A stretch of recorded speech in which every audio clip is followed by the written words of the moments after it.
Hello everyone, subscribe like and share learn with pedi class में आपका स्वागत है। यहाँ पे हम लोग करेंगे chapter number 9 mechanical properties of solids. So now let's learn. जैसे कि हमें पता है कि हम लोगों को ये न्यू बुक में चैप्टर नंबर 8 है। मैंने पुरानी बुक खरीदी थी, इसमें चैप्टर 9 था। सो मैं न्यू के हिसाब से ही चलता हूँ। आई विल ऑल्सो भी चैप्टर नंबर 8 ही डाल देता हूँ, राइट। आज की डेट है 20 दिसंबर। आज से हम लोग शुरू करेंगे mechanical properties of solids. Introduction मैंने ले चुका हूँ, इसलिए हम लोग शॉर्ट में सब चीज़ पढ़ लेंगे। So I am just going to sit here and just going to tell you practically, और हिंदी में हम लोग बात करते हुए ये चैप्टर को पढ़ेंगे। So in this chapter we have mainly few things to remember. First, elastic and plastic behavior of solids. Then second, modulus of elasticity. So सबसे पहले हम लोग को अपने दिन की शुरुआत करनी हो तो हम लोग को अच्छे मन से करना चाहिए। ऐसा नहीं कि हम लोग ऐसे उठ रहे हैं, बोल रहे अरे फिर से ये दिन आ गया, हम लोग को वापस से फिर पढ़ना पड़ेगा। नहीं, हम लोग पढ़ेंगे और अच्छे से पढ़ेंगे, है ना। तो नाउ अब हम लोग इसमें आते हैं, elastic and plastic behaviour of solids. So first of all elastic body and elasticity. तो ये दो चीज़ होती है हम लोगों को ध्यान में रखनी है कि इलास्टिक बॉडी कैसी होती है। सब लोगों को पता है कि एक सेकेंड, तो जैसे कि सबको पता है कि हम लोग क्या कर रहे हैं, हम लोग पढ़ रहे हैं नॉन टॉक्सिक एनवायरनमेंट में। ओके, जिसको मतलब पढ़ने का शौक़ नहीं वो मेरा चैनल सब्सक्राइब करके चले जाए। बट मैं तो अपने हिसाब से अपने तरीके से सबको समझाऊंगा। जिसको अच्छा लगे वो रहे, जिसको ना लगे वो चले जाए।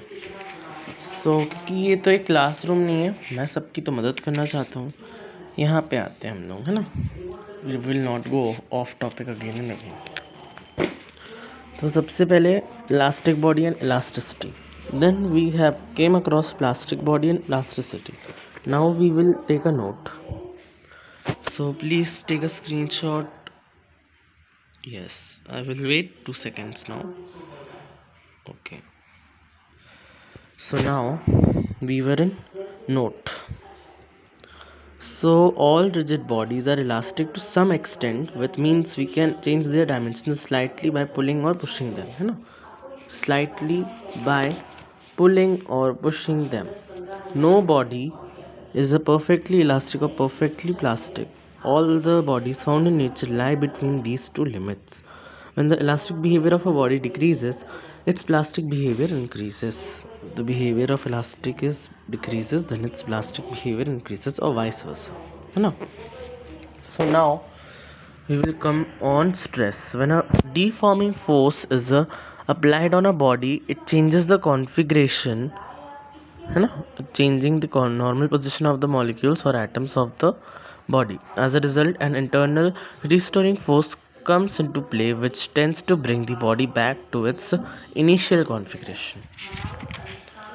Next हम लोगों का हो गया ये the internal restoring force, है ना, per unit area of deformed body is called stress. Please take a screenshot or whatever you want to take. I'm waiting for 5 seconds.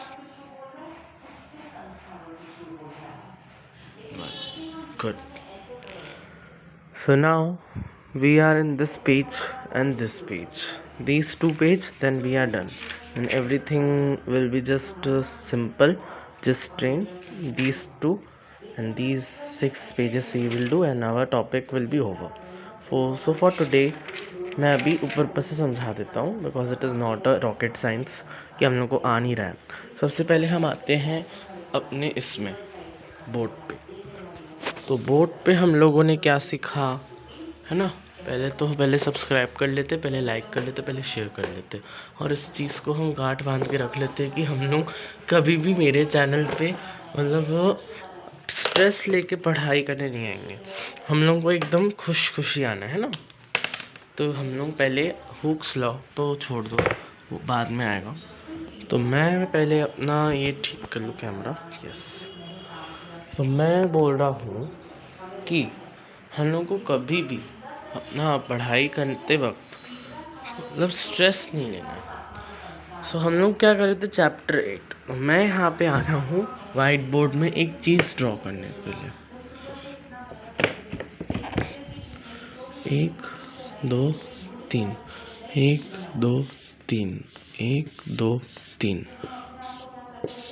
बस ये क्या है, एक बॉक्स है। बॉक्स में अच्छा ये बॉक्स किस चीज़ से बना है, ये बना है एल्यूमिनियम से फॉर एग्जांपल, है ना। हमने सोचा इस बॉक्स को हम लोग डिफॉर्म कर सकते हैं। एल्यूमिनियम एक सॉफ्ट मेटल है, what, it's a soft metal. और ये एक ट्रांजिशन मेटल भी है। हम लोग के कौन से ब्लॉक में आता है, पीरियोडिक टेबल में बना दूंगा। तो ये एक ट्रांजिशन मेटल है, राइट। तो ये हम लोगों को इलेक्ट्रिसिटी में भी काम आता है। हमें कुछ फॉयल में उसे रैप करना, रोटी वोटी ब्रेड हम करते हैं। It captures the heat also, है ना। मान लो मैंने सोचा एल्यूमिनियम में थोड़ा सा हम कॉपर मिला देते हैं, है ना। तो कॉपर तो एक तरह का इम्पॉर्टेंट एलिमेंट है, उसका हम लोग एटॉमिक नंबर नहीं लिखेंगे। मान लो मैंने एल्यूमिनियम प्लस कॉपर कर दिया। एल्यूमिनियम का क्या है, वो +3 है, वो डोनर है, एंड -2 है। कॉपर क्या है, -2। अब अगर जिसको नहीं पता तो मैं बता दूँ, 1s1 नहीं 2s1 2s 2p what 2s1 हो गया ना, हाँ 2p 0 ही रहेगा। देन सो ऐसे करते करते करते एल्यूमिनियम का क्या है, 13th एलिमेंट है। हम लोग को क्या चाहिए, 13 एलिमेंट्स। सो 6 हो गया, 3s1 एंड देन 3p1 नहीं, सो 1 2 9 9 के बाद 11, है ना। 11 एल्यूमिनियम इज वेट, है ना। पहले आता है हम लोग का हाइड्रोजन, मेरे साथ साथ hydrogen, helium, lithium, boron, beryllium, carbon, nitrogen, wait hydrogen, helium, lithium, boron, beryllium, हाँ, carbon, nitrogen, oxygen, fluorine, neon, these are 10 no? So this is what noble gas. Then we have come across aluminium, silicon, sulfur, phosphorus, then we chlorine, then argon. तो ये हो गया अपना एक और noble gas. अभी हम इधर तक आते हैं, उसके बाद आता है scandium, titanium, vanadium, chromium, manganese, cobalt, निकल, कॉपर एंड जिंक। अब हम यहाँ पे स्टॉप कर देंगे 30th एलिमेंट, है ना। तो फर्स्ट ऑफ ऑल हम लोग ने अभी पीरियोडिक टेबल में से सारे एलिमेंट्स जितने हमें रिक्वायर्ड है उतने ले लिए। हम लोग को एक जगह स्थिर रहना है ना। तो सबसे पहले तो हम बोर्ड पे आ जाते हैं। बोर्ड पे मैंने क्या लिखा है एक करके हम स्क्रीनशॉट ले लेते हैं। पहले आप लोग अच्छे से पहले स्क्रीनशॉट ले लो, फिर मैं आगे समझाता हूँ, है ना। गुड। अब बस 2 मिनट का और लेक्चर दूंगा, फिर हम लोग नेक्स्ट वीडियो में आगे बढ़ेंगे। तो एल्यूमिनियम जो है वो एक सॉफ्ट मेटल है ना। तो हम लोग का एल्यूमिनियम कहाँ पड़ रहा है, नियॉन के बाद, है ना। Fluorine, neon, aluminium, silicon, phosphorus. Wait मेरे को तो थोड़ा डाउट आ रहा है, मैं कहीं पे गलत हूँ, बट आई नो दैट कि हम लोग को +3 आयंस मिल के -2 से, तो हम लोग का 3 - 2 कितना होता है, 1। So is it stable. मान लो यहाँ पे ये एक न्यूक्लियस है जिसमें प्रोटॉन और न्यूट्रॉन है ना। मैंने इसके सामने एक शेल बनाया, है ना। अब भी रुक जाओ, अच्छे से बनाते हैं ना। 1 shell, K shell, M shell and L shell. तो हम लोग इसको क्या बोलते हैं, KLM, KLMNO, ऐसे करके सारे जितने भी कंटिन्यू होंगे। हम लोग को कितने रिक्वायर है अभी, सिर्फ KLM। तो हमने कितने बनाए, KLM। तो पहला हम लोगों को पता है हाइड्रोजन, देन हीलियम। अब यहाँ पे 1 2 3 4 5 6 7 8 है ना। फिर उसके बाद वापस से और 8 आएंगे नहीं, हम लोग का अभी नियॉन तक कॉन्फ़िगरेशन हो गया है ना। नेक्स्ट हम लोग का आएगा, हाँ तो नियॉन के बाद आता है, नियॉन के बाद 11th एलिमेंट में भूल गया, so let's just skip it, aluminium मान लेते हैं इसको। हम लोगों को कितने और एलिमेंट्स चाहिए रहेंगे, एल्युमिनियम जो है वो आता है 13th है ना।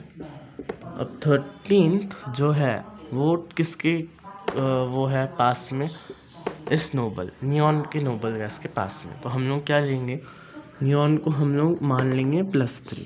क्यों, क्योंकि वो अपने जो वो है इलेक्ट्रॉन्स उनको क्या करेगा, लेगा अपने पास लेगा। लेना इज इक्वल टू प्लस, देना इज इक्वल टू माइनस है ना। मान लो इस जो केमिस्ट्री है थोड़ा कंफ्यूजिंग हमेशा से रहा है। मैं बोल रहा था जो लेना होता है वो प्लस में हो गया, देना माइनस में हो गया। तो हम लोग का कॉपर क्या कर रहे, कॉपर भैया कहाँ पर गए, हाँ तो कॉपर भैया ने क्या किया, अपने आप से 2 इलेक्ट्रॉन निकाल दिए और एल्युमिनियम के 3 कॉपर के साथ कंबाइन किया, तो कितने कॉपर आए, 1 है ना। तो उससे हम लोग का एक इलेक्ट्रॉन का स्टेबिलिटी फिर भी नहीं आया है। तो हम लोग एटलीस्ट हम लोग कहीं किसी गैस के पास तो आए, हम लोग नियॉन गैस के पास तो आए, स्टेबल तो हुए, भले ही हमारे पास एक इलेक्ट्रॉन कम है, but we are happy right. So that's how we will continue our lesson from the next video. Thank you for listening. Thank you for the support. Thank you, and please try to be cool and try to relax and chill with Let's Learn with Aditya Pedi sessions. I am Aditya Pedi signing off with taking a note on a cornflakes Kellogg's in physics chapter.